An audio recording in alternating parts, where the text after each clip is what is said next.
আপনি কি প্রেম করবেন? আর প্রেম করলে আমাকে বিয়ে করতে হবে। যদি সেই প্রতিশ্রুতি দেন আমি আপনার সাথে প্রেম করতে পারি। একদিন কি আমাকে বিয়ের মন্ত্র পড়ে না কিসের মন্ত্র পড়ে আমি তো জানি না। তুমি এই মন্ত্রটা পড়ো। তো আমি মন্ত্রটা সরল মনে পড়ছি। পড়ার পরে বলতেছে আমি তোমাকে বিয়ে করছি, তোমাকে স্ত্রী হিসেবে গ্রহণ করছি। না আমি আজ পর্যন্ত শুভকে বাস্তবে দেখি নাই। মোবাইলেই সবকিছু। আমি বিদেশ থাকতাম। বিদেশ থাকার তিন বছর হবে। 3 বছরের মাথায় ধরেন যে আমাদের ভিতরে সবকিছু হয়েছে। তা 15 দিন আগে আমাকে ফোন দিয়ে বলে যে ভালো মন্দ কথা জিজ্ঞেস করলো, তারপর বলে যে তুমি বাংলাদেশে আসো, তাই তুমি যে কালে বাংলাদেশে আসো তাই সেই কালে আমার বাড়িতে ঢুকে যাবা, যা হয় হবো। আচ্ছা, আপনি যে এখানে আসছেন ও কি জানে? না ওকে জানে নাই। ওর সাথে কোনো আর্থিক লেনদেন হয়েছে নাকি? হ্যাঁ আর্থিক লেনদেন হয়েছে। কেমন লেনদেন হয়েছে? তাদের 50,000 মতো লেনদেন হয়েছে। 50,000 টাকা কি আপনি দিচ্ছেন না ও আপনাকে দিয়েছে? কোনটা? আমি ওকে দিচ্ছি। আচ্ছা, আপনাদের সম্পর্কটা কিভাবে হয়েছে?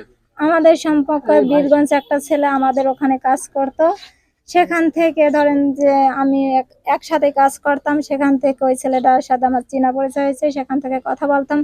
বলার পর ওই ছেলেটা ট্রান্সফার হয়ে এই শুভর কাছে যায়। সেখান থেকে শুভ মানে ওই ছেলের মানে অনেক অনুরোধ করে যে এই মেয়ের নাম্বারটা দাও। তারপর আমি বলছি যে আমার নাম্বার কাউরে যেন দেওয়া হয় না।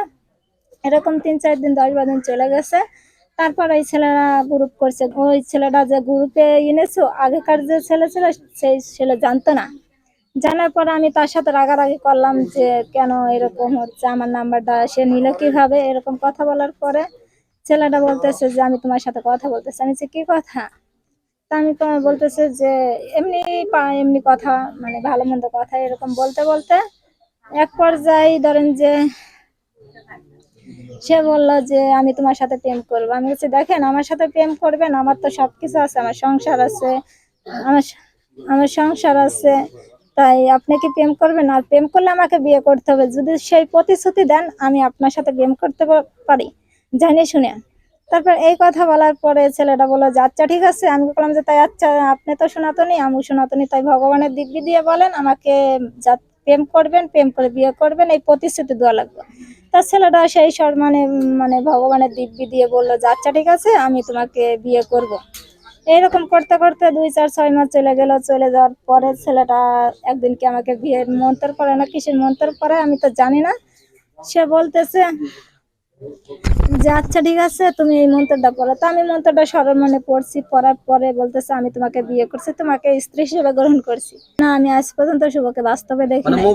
মোবাইলেই সবকিছু। আচ্ছা, আমি সকাল 6:30টায় আইছি এখানে। 6টা মনে করে বাসায় ঢুকছিলাম। আমাকে মহিলা বাইর করে দিছে? আমি পিছন দিকে তাকাইনি, আমাকে বের করতে করতে এখানে নিয়ে আসি। এখান থেকে তারপরে এই বাড়ি উঠাইছে। তারপর মেম্বার চেয়ারম্যান আইছে। আর শুভ যদি আপনাকে বিয়ে না করে তাহলে আপনি কি করবেন? শুভ বিয়ে করবে না কেন? তাহলে শুভ আমার সাথে 3 বছর কেন এরকম অভিনয় করলো? এটা কি পুতুল? জীবন কি পুতুল? আমি শুভর বাড়ি থেকে এক পাও সরবো না।